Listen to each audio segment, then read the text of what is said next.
한국인들이 배우기 쉬운 외국어 순위를 말씀드릴게요. 첫 번째로 일본어입니다. 일본어는 한국인들이 배우기 쉬운 가장 쉬운 외국어에 속합니다. 영어에 투자하는 시간과 노력의 반의 반만 투자해도 일본어는 상당한 레벨에 도달할 수 있습니다. 과거 일제시대에 일본어는 비록 읽지 못했지만 1년만 해도 일본어를 상당한 레벨까지 구사할 수 있는 사람들이 아주 많았습니다. 그만큼 쉬운 언어에 속했던 거죠. 일본어가 쉬운 이유 첫 번째로 소리입니다. 일본어 소리는 한국인들이 인식하기 쉬운 소리에 해당합니다. 한국어처럼 평탄한 리듬을 가지고 있습니다. 한국인들은 일본어를 또렷하게 들을 수 있고 인식할 수 있죠. 그러므로 인해서 일본어 소리를 더 잘 기억할 수 있습니다. 언어를 배우는 데 있어서 큰 장점이죠. 스페인 사람들이 이탈리아어를 잘 듣고 구별할 수 있는 것과 마찬가지입니다. 두 국가 사람들은 서로의 언어를 아주 빨리 배울 수 있습니다. 두 번째로 일본어 문법 체계가 한국어와 유사하다는 것도 큰 역할을 합니다. 저는 일본어를 공부하고 있습니다. 이 말을 일본어로 와타시와 니혼고 벤교시테이마스 일본어와 똑같습니다. 얻는 언어를 조사의 쓰임새까지 유사하죠. 그래서 한국어 언어 시스템에 단어만 바꿔버리면 상당한 수준까지 일본어를 아주 잘 표현해낼 수 있습니다. 이런 점에 있어서 일본어를 가장 쉽게 배울 수 있습니다. 두 번째 언어 중국어입니다. 일본어보다 중국어가 약간 어렵습니다. 일본어와 한국어는 평탄한 리듬을 가집니다. 반면에 중국어는 성조가 있듯이 톤의 변화가 아주 큽니다. 이런 점에 있어서 한국인들에게는 중국어가 조금 더 어려운 소리에 해당합니다. 더군다나 중국어에는 한국어에 없는 소리들이 아주 많이 있습니다. 우리의 두뇌 속에 없는 소리를 처음부터 다시 배워야만 하는 거죠. 그래서 소리를 제대로 인식하기까지 일본어보다 더 많은 시간이 걸리게 됩니다. 문법 또한 한국어와 아주 많이 다릅니다. 아침밥을 먹었어요? 이란 말을 할 때 중국어로는 我吃了早饭 저는 먹었어요 아침밥을 이렇게 어순이 달라지게 됩니다. 중국어를 배우려면 이렇게 완전히 다른 어법 체계를 형성해야만 하죠. 이렇게 한국어와 다른 문법 체계를 형성하는데 아주 많은 시간이 걸리게 됩니다. 다만 한국어, 일본어, 중국어 한자로 이루어진 단어가 많이 있습니다. 전혀 배우지 않은 단어라도 한 번만에 듣고 이해할 수 있는 단어들이 아주 많이 있죠. 이런 점에 있어서 중국어를 다른 언어들보다 조금 더 빨리 배울 수 있다는 장점이 있습니다. 세 번째로 스페인어입니다. 스페인어가 쉬울까요? 영어가 쉬울까요? 스페인어가 영어보다 조금 더 쉽습니다. 영어의 경우 소리를 제대로 인식하고 배워야 할 모음 또는 연음 등이 많이 있습니다. 그러나 스페인어는 그런 문제가 거의 없습니다. 철자 그대로 발음하면 되죠. 따라서 영어를 읽을 수 있는 사람이라면 스페인어를 읽는 것도 큰 문제가 없습니다. 마치 한국어 자음 모음을 배우게 되면 한국어를 읽을 수 있게 되듯이 스페인어도 마찬가지입니다. 더군다나 스페인어의 주파수대는 한국어가 일치하는 부분이 상당히 많이 있습니다. 반면에 영어의 주파수대는 한국어 주파수대와 아주 많이 다릅니다. 일본어, 한국어는 거의 같은 주파수대를 가지고 있습니다. 그래서 같은 주파수대에 속한 언어는 서로 배우기 쉽다는 장점이 있습니다. 러시아어, 우크라이나 언어는 아주 넓은 주파수대를 가지고 있습니다. 전 세계에 있는 모든 언어의 주파수대를 포함할 만큼 아주 넓은 주파수대를 가지고 있죠. 그래서 러시아인이나 우크라이나인들은 다른 외국어를 빨리 배울 수 있습니다. 이처럼 언어를 배우는 데 있어서 소리의 유사성은 아주 큰 역할을 하게 됩니다. 네 번째로 영어입니다. 지금까지 얘기한 네 가지 언어 중에서 영어가 가장 어렵습니다. 실제로 우리가 대학교 졸업 때까지 영어를 16년간 배우지만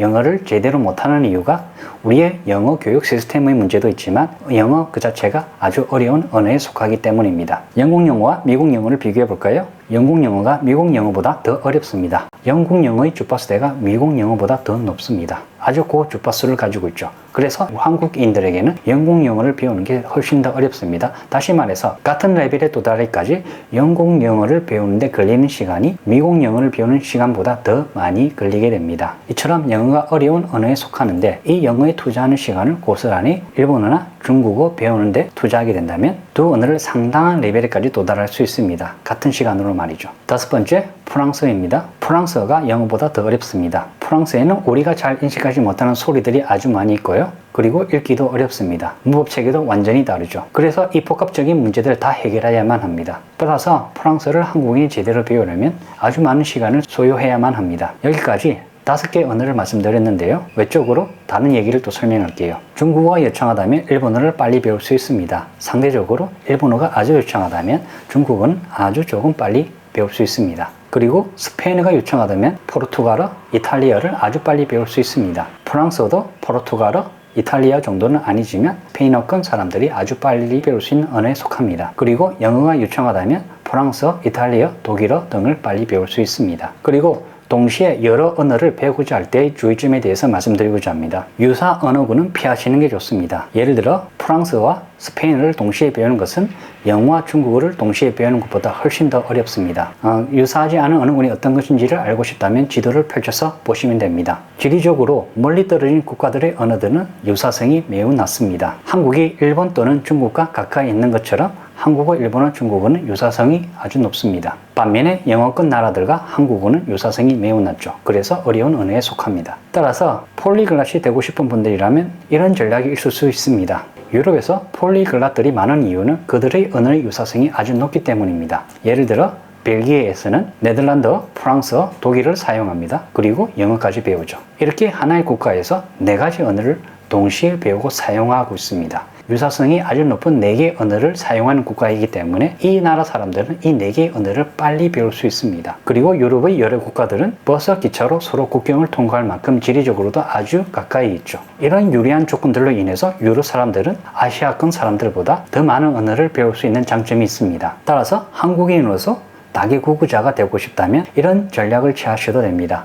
먼저 일본어를 배우는 것이죠. 일본어 레벨을 아주 유창하게 하고 난 다음에 중국어를 2번째 외국어로 배우는 것입니다. 그러면 영어를 16년간 배웠던 그 시간에 비교해서 더 짧은 시간에 일본어와 중국어를 상당히 유창한 레벨까지 도달할 수 있습니다. 그런 다음 지리적으로 가까운 다른 나라 언어를 또 배우는 거죠. 3번째 외국어가 됩니다. 그러면 4개 국어자가 될 수 있는 거죠. 예를 들어 인도네시아 언어가 될 수 있습니다. 인도네시아어는 한국인들이 배우기 쉬운 언어에 속합니다. 영어보다 조금 더 쉽습니다. 스페인어처럼 철자 그대로 읽으면 읽힐 만큼 아주 쉬운 언어에 속합니다. 또한 인도네시아의 문법 체계는 나중에 영어를 배우는 데 또 도움이 되죠. 이처럼 다른 언어의 도움을 받아 제3의 언어를 더 빨리 배울 수 있습니다. 다만 현실적으로 한국에서는 영어가 가장 우선시 되는 언어이기에 이런 전략을 취하는 분들은 아마 없을 겁니다. 영어를 가장 먼저 배워야 하고 다른 언어들은 후순위가 되죠. 그래서 상대적으로 한국인들은 유럽 사람들처럼 다계국어자가 되기 어렵습니다. 첫 번째로 도전해야 될 언어 자체의 레벨이 아주 높기 때문이죠. 실제로 한국인 폴리글랏들은 아주 적습니다. 일본 사람, 중국인들도 폴리글랏이 적은 편에 속합니다.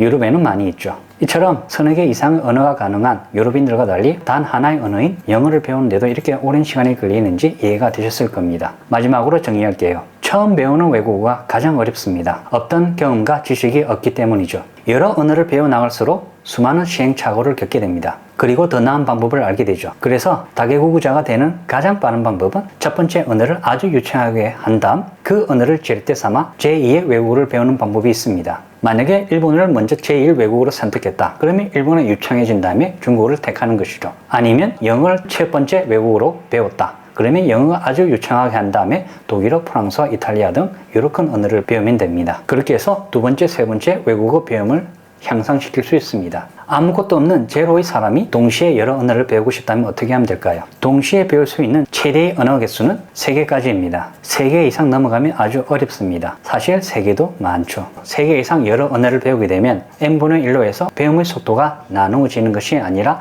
n분의 1보다 더 감소하게 됩니다. 우리의 두뇌는 정밀하게 시간을 배분하여 작동하지 않습니다. 감정에 따라 변하죠. 매일 시시각각 감정이 변합니다. 따라서 배우는 언어가 많아지면 많아질수록 그만큼 감정 소모도 많아지고 공부 외적으로 치러야 할 에너지 및 시간적 비용이 증가하게 됩니다. 마치 새로운 휴대폰을 사고 익숙해지기까지 여러 시간이 걸리듯이 우리의 두뇌는 매일 여러 언어를 익숙해지기 위해 그 많은 비용을 치러야만 합니다. 다만 유튜브 상에서 수십 개의 언어를 낮은 레벨로 구사할 수 있는 사람들을 찾을 수 있습니다. 이런 사람들의 레벨처럼 우리도 간단한 의사소통이 가능한 A1 또는 A2 레벨까지 수십 개의 언어를 배우는 것은 가능합니다. 그러나 기초적인 레벨 이후에서는 어렵죠. 기초 레벨에서 정체가 되어버립니다. 다시 말해 아주 기초적인 레벨까지는 10개의 외국어든 100개의 언어 외국어든 가능합니다. 인사말, 하이, 고니치와, 니하오, 봉주, 꼬모스타 등등 이렇게 100개국 인사말을 외우는 것은 그리 어렵지 않습니다. 여러 언어를 배우면 어떤 점이 좋을까요? 길거리에서 외국인들과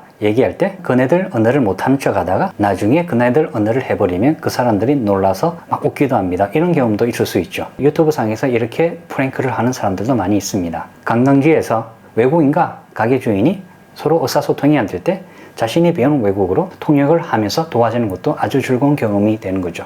아주 뿌듯해집니다. 기초 의사소통이 가능한 레벨에서도 이런 경험들은 얼마든지 할 수 있습니다. 보람을 느낄 수 있죠. 따라서 언어라는 것은 인사말만 할 줄 알아도 그만한 값어치가 있습니다. 여러분이 해외여행을 갔을 때 가게 주인에게 그네말로 감사합니다 이런 말만 해도 가게 주인이 친절하게 대하듯이 말이죠. 이상으로 한국인에게 가장 배우기 쉬운 외국어 순위를 말씀드렸습니다. 궁금한 점이 있다면 코멘트에 남겨주세요. 여러 사람들이 관심을 가져야 할 대상이라면 제가 영상으로 설명해 드리겠습니다.